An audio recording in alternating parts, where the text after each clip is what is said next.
Shalom, selamat pagi Bapak Ibu Saudaraku yang dikasihi Tuhan. Salam sejahtera buat saudara semua dimanapun berada. Saya mengajak Bapak Ibu Saudara untuk bersaat teduh dan berdoa dalam renungan penuntun kehidupan setiap hari. Kiranya damai sejahtera dan sukacita oleh Roh Kudus senantiasa melimpah dalam hati dan kehidupan kita semua. Tema penuntun kita hari ini adalah melaksanakan perintah. Ayat bacaan kita terdapat di dalam Injil Matius 21 ayat 28 sampai 32, dan di dalam ayat 28 berkata demikian. Tetapi apakah pendapatmu tentang ini? Seorang mempunyai 2 anak laki-laki, ia pergi kepada anak yang sulung dan berkata, "Anakku, pergi dan bekerjalah hari ini dalam kebun anggur." Jawab anak itu, "Baik, Bapa," tetapi ia tidak pergi. Lalu orang itu pergi kepada anak yang kedua dan berkata demikian juga. Dan anak itu menjawab, "Aku tidak mau." Tetapi kemudian ia menyesal lalu pergi juga. Bapak Ibu Saudaraku yang dikasihi Tuhan, Alkitab berkata bahwa orang yang mengalami pertumbuhan, orang yang melihat mujizat, dan orang yang berkemenangan adalah orang yang mendengar dan melakukan. Nah, persoalannya dengan kita, seringkali kita mau mendengar tetapi kita tidak mau melakukan. Ketika kita mendengar khotbah pendeta yang membangun dan menegur kita, saat itu kita terdorong untuk melakukan firman, tetapi setelah kita kembali kepada kehidupan sehari-hari, perintah untuk melakukan firman Tuhan pun kita lupakan. Jadi, firman yang kita terima harus kita tangkap dalam kehidupan kita. Kita simpan dalam hati kita, dan yang penting adalah harus kita laksanakan. Melaksanakan perintah-perintah Allah adalah bagian yang sangat penting dalam kehidupan kekristenan kita. Karena mendengar firman itu baik, tetapi mendengar firman bukanlah tujuan akhir dari kekristenan kita. Artinya setelah kita mendengar firman, maka kita juga harus mempraktekkan, melakukan setiap perintah firman itu di dalam kehidupan kita sehari-hari. Siapakah orang yang bijaksana? Orang yang bijaksana adalah orang yang mendengar firman dan melakukannya. Tetapi sebaliknya, orang yang bodoh adalah orang yang mendengar tetapi tidak melakukan firman Allah.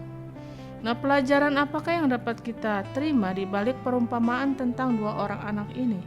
Yang pertama, kita belajar bahwa melaksanakan perintah Allah bukan hanya dengan konsep dan kata-kata, tetapi melaksanakan perintah harus dengan pengorbanan, harus dengan sikap hati, harus dengan tindakan nyata dalam kehidupan sehari-hari.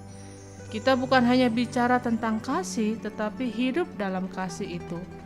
Yesus bukan hanya bicara "Aku mengasihi engkau", tetapi untuk bicara "Aku mengasihi engkau", Yesus juga mencurahkan darahnya, dan dengan kasih yang sempurna itu, Dia mengangkat kita dari lembah kekelaman. Dia bebaskan kita dari kutuk dosa dan memberikan kepada kita kemenangan yang luar biasa. Dan pelajaran yang kedua yang kita dapat terima dari ayat 30, bahwa melaksanakan perintah Allah harus dijalani dengan hati yang siap untuk berubah. Dalam proses kita melaksanakan kehendak Allah, seringkali daging kita menghambat.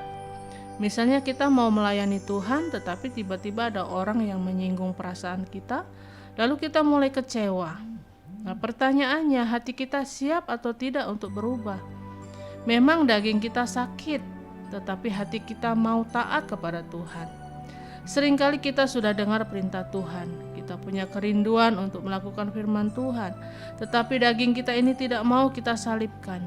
Daging kita ini tidak mau kita tundukkan, sehingga kita sering mencari alasan-alasan yang logis dan masuk akal, hanya untuk menghambat, hanya untuk menutupi dan mencari alasan untuk tidak melaksanakan perintah Allah. Melaksanakan perintah Allah itu tidak memerlukan alasan. Jadi apapun yang Tuhan perintahkan harus kita laksanakan. Dan yang ketiga, kita belajar bahwa melaksanakan perintah Allah akan menentukan akhir dari hidup kita. Kita boleh menjadi orang terhormat dengan segala kekayaan yang kita miliki.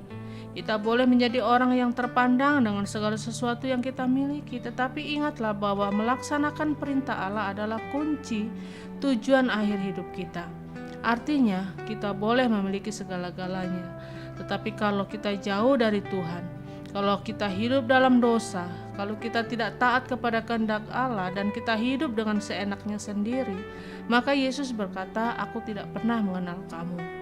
Walaupun masa lalu hidup kita gelap, tetapi jika mulai hari ini kita mau tunduk kepada Tuhan, setia melakukan perintah Tuhan, maka kita pasti akan melihat kemuliaan Allah yang luar biasa. Jadi Bapak Ibu Saudaraku yang dikasihi Tuhan, mari lakukanlah perintah Allah dengan segenap hati kita.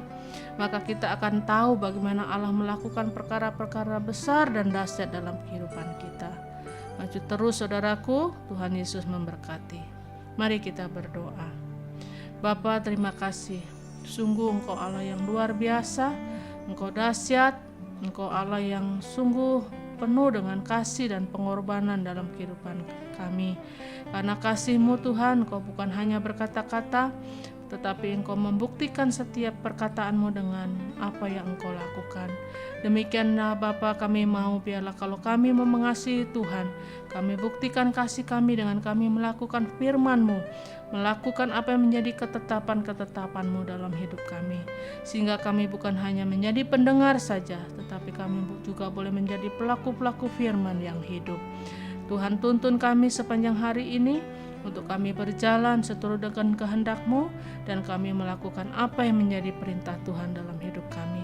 Di dalam nama Tuhan Yesus kami berdoa. Haleluya. Amin. Kiranya berkat yang sempurna dari Allah Bapa kita, kasih karunia dari Tuhan Yesus Kristus dan persekutuan yang indah dengan Roh Kudus menyertai kita semua dari sekarang ini dan sampai selama-lamanya. Maju terus dalam tuntunan Tuhan, tetap semangat, sampai jumpa esok hari dalam penuntun kehidupan setiap hari, dan Tuhan Yesus memberkati.